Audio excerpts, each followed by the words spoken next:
이 새벽 우리에게 주신 하나님 말씀은 디도서 신약성경 디도서 2장 1절에서 15절의 말씀입니다.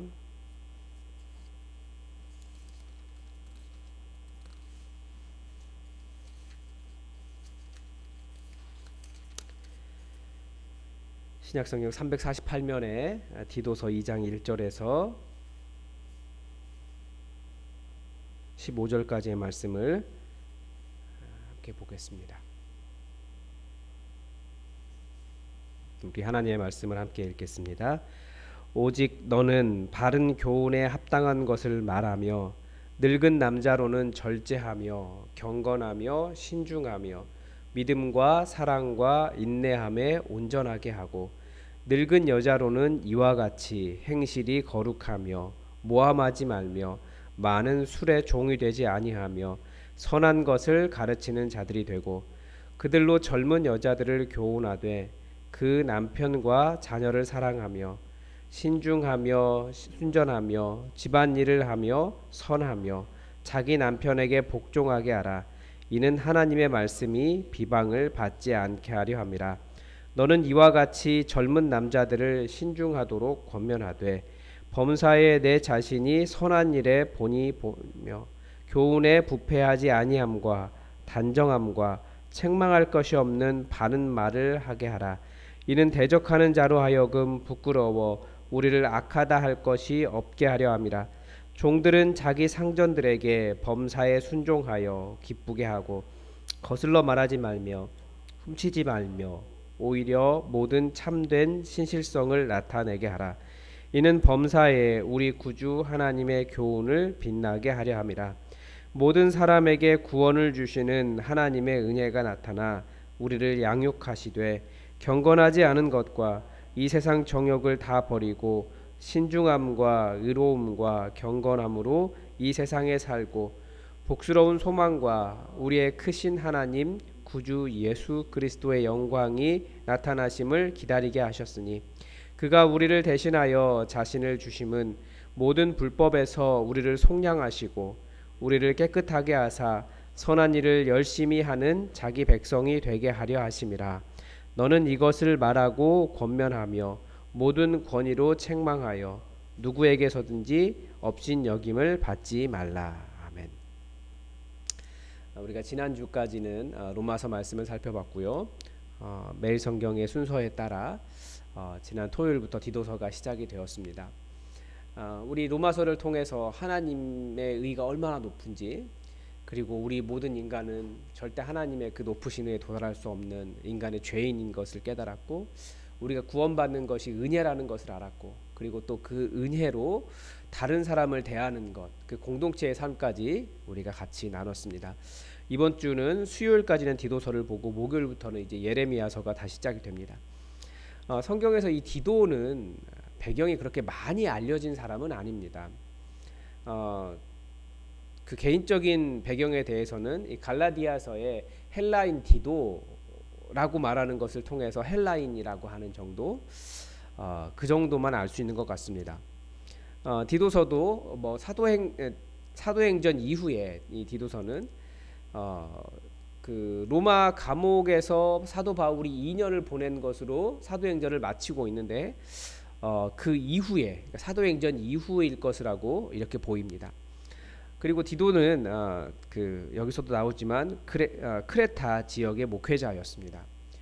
고린도후서 8장에 보면 디도에 대한 내용이 집중적으로 나오는데, 거기에서는 바울이 디도를 향해서 어린 목회자지만 동료다, 동역자다, 교회의 사자다, 그리스도의 영광이다 라고 칭할 정도로 각별했다라는 것을 알 수 있습니다. 왜냐하면 헬라 지역에 가서 이방인으로서 그렇게 열매를 맺은 거의 첫 번째 해당한 그런 사람이기 때문에 그렇습니다. 그리고 이 시대에 이런 서신서들이 집중적으로 나올 때 이 시대의 문제들이 거의 다 로마서든지 디도서든지 약간씩 좀 비슷했다라는 것을 알 수 있습니다. 크레타 교회에 나타난 이 디도서를 통해서 이렇게 보는 크레타 교회에 나타난 문제는, 가장 큰 문제는 아마 교회의 어떤 공동체성, 이건 그 초대교회가, 그리고 우리 시대의 교회도 계속 도전을 받는 건데, 그 교회의 공동체성입니다. 그러니까 교회는 그리스도의 몸으로서, 그리고 그 몸의 각 지체가 건강한 유기적인 연합체 이렇게 볼 수 있습니다. 그런데 이 문제를 어떻게 해결하고 있느냐, 이 공동체가 깨어지고 있는 문제에 대해서 이 문제를 사도 바울은 교회를 개척하면서 처음부터 한 일이 있습니다. 이쪽 교회를 가정교회겠죠. 가정교회를 개척하고 여기에 말씀을 가르칠 수 있는 장로를 세우는 겁니다. 그리고 이 장로들에게 편지를 보내든 계속 말씀을 가르치도록 하고, 또 이쪽 교회에 가서는 또 장로를 세우고 그 장로가 말씀을 가르치도록 합니다. 그리고 이 그 디도 같은 경우 목회자는 이런 교회들을 이렇게 순회하면서 그렇게 교회들을 세워 나갔던 겁니다. 그러니까 사도 바울이 교회를 개척하면서 그 조직을 세운 핵심에 이 장로라고 하는 직분이 있는 겁니다. 물론 요즘 시대와는 좀 다르죠. 요즘 시대에 우리 장로교회 장로님과는 조금 다르지만 사실 우리가 어떻게 보면 회복해야 될 장로의 역할이기도 합니다. 장로교는 종교개혁을 통해서 사제를 대신하도록, 그러니까 목회자를 대신하도록 그렇게 세워진 존재입니다. 그러니까 말씀의 권위 때문에 말씀을 겸한 장로를 목사라고 하고, 평신도 사제 중에 평신도 사제로 장로를 세운 거죠. 교회 공동체가. 그래서 말씀을 가르치고, 지금 이제 많은 그런 분위기들이 좀 일어나는 것 같아요. 미국 같은 경우에 원래 그런 거였지만 전통적인 장로의 역할은 성도를 돌보고 성경을 가르치는 것이었습니다. 그러니까 성경 공부를 하는 그런 성경 공부를 가르치는 그런 장로들이어서 많은 미국의 장로교들은 12명의 장로를 이상적으로 생각해요. 그래서 예배 중간중간에 예배가 없는 그 시간에 1부 예배, 2부 예배 중간에 12명의 장로들이 우리 교회는 사도들처럼 성경 공부를 가르치고 있다. 성경 공부를 한다. 이런 것들이 어떤 그 장로교의 어떤 뭐라고 할까요? 좀 이상적인 모습, 이런 것으로 많이 생각을 하고 있는 것 같더라고요. 건강한 리더십이 필요하다. 말씀을 가르칠 수 있는 건강한 리더십이 필요하다. 이런 식으로 해결을 하고 있습니다. 그래서 계속해서 이 디도서에서 이야기하는 것은 바른 교훈이라는 말이 나옵니다. 바른 교훈. 1장부터 지도자, 장로와 감독을 세워라라고 말하고 바른 교훈을 이야기합니다.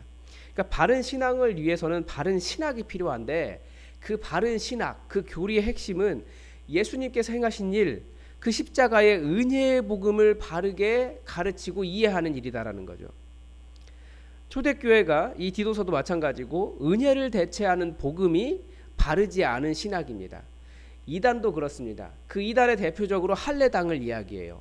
할례당이 뭡니까? 자기 육신의 할례를 행함으로써 구원을 받을 수 있다, 하나님의 자녀가 된다라고 하는 그 행위 중심적인 어떤 공로를 나타내는 것 아닙니까? 그래서 그런 바른 은혜의 복음을 대체하는 잘못된 신앙을 바른 신학으로, 예수 그리스도의 십자가의 그 복음의 은혜의 신학으로 바르게 가르쳐라라고 하는 것이 이렇게 나타나 있습니다. 그리고 또 교회라고 하면 교회는 공공성을 가지고 있다는 거죠. 그 지역에 다른 사람들의 그 공격, 죄로 오염된 세상으로부터 깨끗한 마음으로 선한 일을 함으로써 공격을 받지 않도록 그렇게 하라. 이제 그 내용이 오늘 본문에 들어있는 겁니다. 우리가 읽은 본문에. 그리고 세상 통치자들과 권세 잡은 자들에게 복종하고 순종해라 라는 말도 합니다. 이유는 뭐냐면 그들이 선하고 그들이 옳기 때문에, 복음보다 뛰어나기 때문에, 그래서가 아니라 그 공동체를, 그 사회 공동체를 이루고 있는 구성원으로서 자기들만 옳다고 따로 떼어서 살지 말라는 거죠. 그 지역을 이렇게 선하게 변화시킬 수 있는 어떤 공공의 책임을 다하라고 하는 의미로 공공성을 이야기합니다. 그래서 선을 행하고 온유함으로 그런 교회가 가진 세상에 대해서 세상에 대한 공적 책임을 다하라라고 하는 이야기를 합니다. 앞으로 계속 이야기하게 될 겁니다. 오늘 본문은 바른 교훈에 합당한 삶에 대한 가르침으로 시작을 합니다. 왜냐하면 성도들의 입보다는 성도들의 삶이 그가 정말 무엇을 믿는가, 이것을 드러내기 때문입니다. 오늘 읽지 않았지만 오늘 보면 바로 앞절인 1장 16절에서 그들이 하나님을 시인하나, 그러니까 입으로 시인하는 거죠. 행위로는 부인하는 자니 삶으로는 하나님을 믿는 자들이 아니라는 거예요. 복종하지 아니하는 자요 모든 선한 일을 가증한 자요 복종하지 아니하는 자요 모든 선한 일을 버리는 자니라, 이렇게 말하고 있습니다. 그러니까 하나님은 입으로 시인하지만 행위로는 부인한다. 우리가 무엇인지 잘 알고 있습니다. 그래서 2장에서는 입으로 하나님을 시인하는 자들의 바른 행위가 무엇인가, 이것을 가르쳐 주고 있어요. 특별히 세대를 나눠서 가르쳐 주고 있습니다. 먼저 나이든 어른들이라고 되어 있는데 늙은 남자라고 되어 있는데 말이 좀 이상하죠. 나이 드신 어른들을 이야기하는 겁니다.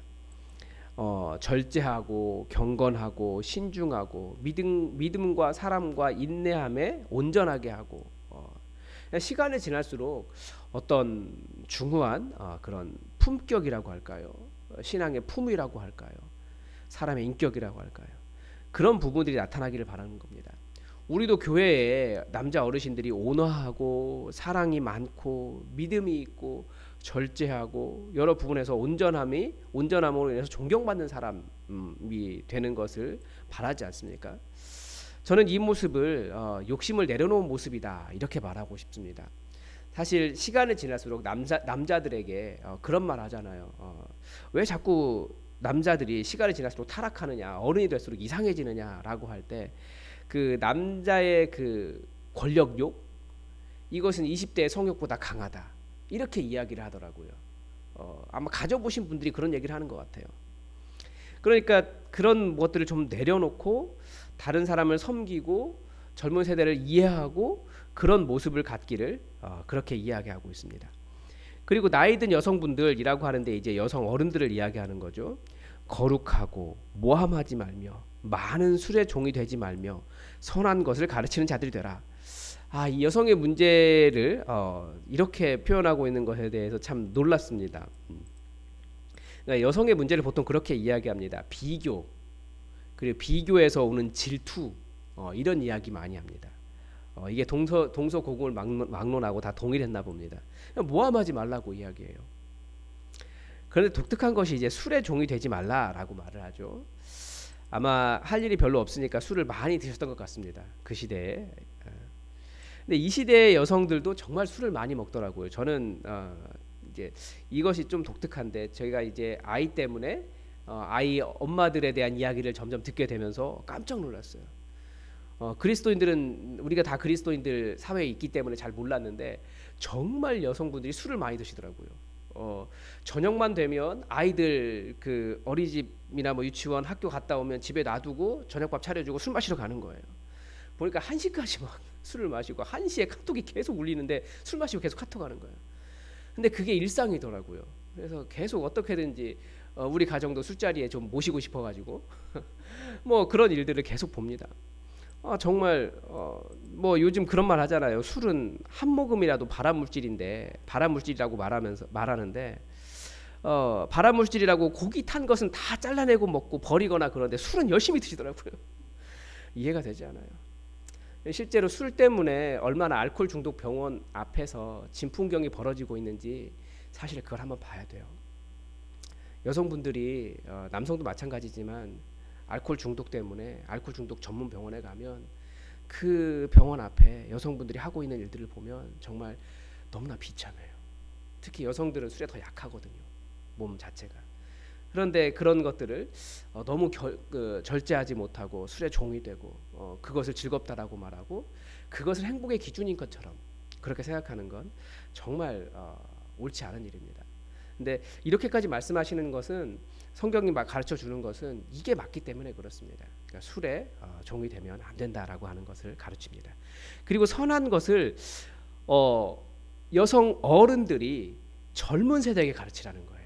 선한 삶을 그렇게 절제하고 선한 삶을 살기 때문에 가르치라고. 계속해서 교회는 가르치는 겁니다. 이게 막 이렇게 하고 지적하고 그렇게 가르치는 것이 아니고 자기의 삶으로 그렇게 살아갈 수 있도록 권면하고 그렇게 가르치는 거죠. 그러니까 신앙은 사실은 한 서너 살 밑에 있는 사람에게 잘 가르치는 거예요. 그래서 우리 교회는 정말 가능성이 많은 게 정말 왜 가능성이 있느냐? 신앙이 좋은 어르신들이 있어요. 한 서너 살쯤 이렇게 어린 세대에게 나이 어린 동생들에게 신앙을 가르치면서 이렇게 전수가 되는 거거든요. 그러니까 어른들이 있다라는 것은 뭐라고 할까요? 교회가 노화된다라는 의미가 아니고 좋은 가능성이 있는 거죠. 특히 이렇게 신앙의 연수가 오래되고 성경을 잘 알고 성품이 좋은 어르신들이 많다라는 것은 서너 살쯤 밑에 있는 분들을 이렇게 잘 말씀으로 양육할 수 있다면 가장 좋은 공동체가 될 수 있는 너무나 좋은 조건을 갖추고 있다 우리는 그것을 알 수 있습니다. 젊은 여성들에게 무엇을 가르쳐야 되냐? 남편과 자녀를 사랑하라라고 가르칩니다. 왜 그럴까요? 이제 어제 청년들과 그 행위와 위선에 대해서 같이 성경을 말씀을 나눴는데, 여성들은 기준이 있습니다. 자기가 명확하게 가진 기준이 있어요. 그래서 그것이 되지 않으면 이렇게 지적을 하고 잔소리를 하고 어렵게 하는 그런 것들이 있는 거죠. 근데 그게 주로 남편과 자녀들에게 가기 때문에 이렇게 이야기하는 겁니다. 근데 우리가 받은 기준은 이웃을 사랑하는 겁니다. 그 이웃의 사랑에 누가 있습니까? 가족이 있는 거죠. 내 기준 때문에 사실은 우리는 사랑이라고 말하지만 사실 내 기준 때문에 사랑하지 않는 그 이웃 사랑이 방해가 되는 경우가 훨씬 더 많습니다. 내가 원하는 기준을 만족하지 못했다라고 내가 불만에 사로잡히고 짜증이 나고 분노하고, 이건 이웃 사랑이 아니라는 거죠. 특히 가족에 대한 사랑은 더더욱 아닌 거예요. 내 기준으로 힘들게 하기보다, 그리고 그것 때문에 내가 분노하기보다, 오히려 짜증내고 분노하기보다 사랑하라고. 그게 우리가 받은 명령이기 때문에 그렇습니다. 그래서 자기 남편에게 복종하라 이렇게까지 이야기합니다. 이렇게 하는 이유는 하나님의 말씀이 비방을 받지 않게 하려고 한다. 가정이 그렇게 깨지고 하나님 사랑한다라고 말하고 이웃 사랑해야 된다라고 말하는데 그렇게 평안이 없으면 당연히 말씀이 비방을 받지 않겠습니까? 그래서 믿는 아내가 남편에게 함부로 대하면 복음이 전해지기가 또 어렵기 때문에 그렇게 하지 말라라고 가르쳐 주는 거죠. 또 순전하라, 이 성적인 순결을 의미하는 단어입니다. 우리가 잘 아는 대로 그리스 로마 문화에서 여성들이 성적으로 그렇게 순결하지 않았습니다. 그래서 지금의 시대도 성적으로 별로 순전함이 없는 세대 아닙니까? 정말 너무나 많은 문제가 나타나고 있어요. 최근에 영아 살해 일어나는 경우도 불륜으로 태어난 아이였기 때문에 감추려고 그 아이를, 정말 말도 안 되는 잔인함이 인간에게 있다라는 것을 알 수 있죠. 이게 여성의 문제만이라고 말할 수는 없지만 그래서 그리스도인들이 더 어떤 성적인 순결함에 대해서 이 시대에 어떤 목소리를 내야 되는 그런 시대인 것 같습니다. 젊은 남자들에게는 신중하도록 권면하고 있고요. 범사에 선한 일에 본을 보여라라고 가르쳐줍니다. 그리고 바른 말해라, 그렇게 가르쳐줍니다. 또 종들에게도 이야기합니다. 종들은 상전들을 기쁘게 하고 상전들에게 순종하고 기쁘게 하고 거슬러 말하지 말아라, 반항하지 말라는 거예요. 그래서 범사에 우리 구주 하나님의 교훈을 빛나게 하라. 우리는 안 보는 데서 안 들키면 된다라고 말하지만 그러나 우리가 알듯이 다 압니다. 안 봐도 알게 됩니다. 그래서 그리스도인이 성실하고 진실하면 세세하게 어떤 일을 했는지는 다 모를 수 있지만 그 사람 자체를 신뢰하게 되는 거죠. 종들에게 그렇게 그리스도인의 아름다운 본을 보이라고 이야기합니다. 이렇게 1절부터 10절까지 각 세대를 나누어서 바른 교훈에 합당한 삶이 무엇인지 설명한 이후에 이제 11절부터 15절까지는 그런 바른 삶이 나오는 일반적인 원리를 설명합니다. 그런데 그 첫 번째 원리가 무엇입니까? 모든 사람에게 구원을 주시는 하나님의 은혜의 법칙이라는 거예요. 여기서 이제 모든 사람이 아니고 믿는 모든 사람이겠죠. 우리는 이 은혜로 이 세상의 정욕대로 살지 않고 이 세상에서 경건하게 살아도 이 세상 사람들을 따라 이 세상 사람들이 원하는 그 욕심을 다 이루지 않아도 소망이 있다라는 것을 은혜 가운데 발견하는 겁니다. 그리고 은혜가 뭡니까? 나 같은 죄인 용납하신 하나님의 사랑이기 때문에 우리는 그 사랑으로 다른 사람을 대하고 또 나를 얼마든지 절제할 수 있다라는 거죠. 다들 이 시대 속에서 내 마음대로 내가 원하는 욕심 이루면서 그렇게 살아가기를 바랍니다. 내 승질대로 절제하지 않고. 그런데 이렇게 말씀을 따라 나를 쳐서 복종시켜도 괜찮은 이유는 우리가 신뢰하고 의뢰한 것, 사도 바울의 고백처럼 내가 복음을 부끄러워하지 않습니다. 왜냐하면 내가 의뢰한 것은 다 하늘에 안전하게 있기 때문입니다. 그렇게 말하는 것처럼 우리는 하늘 바라보며 살아가는 사람들이기 때문에 얼마든지 이 세상에서 절제하고 세상의 풍요로움 때문에 그것 때문에 아등바등하지 않고 세상에 뭐 좀 재미없나 이런 것들 때문에 살아가는 사람은 아니라는 거예요. 얼마든지 절제하고 순전하고 공동체를 이루고 다른 사람에게 선한 삶을 살아가고 베풀어도 안전하다라는 거죠.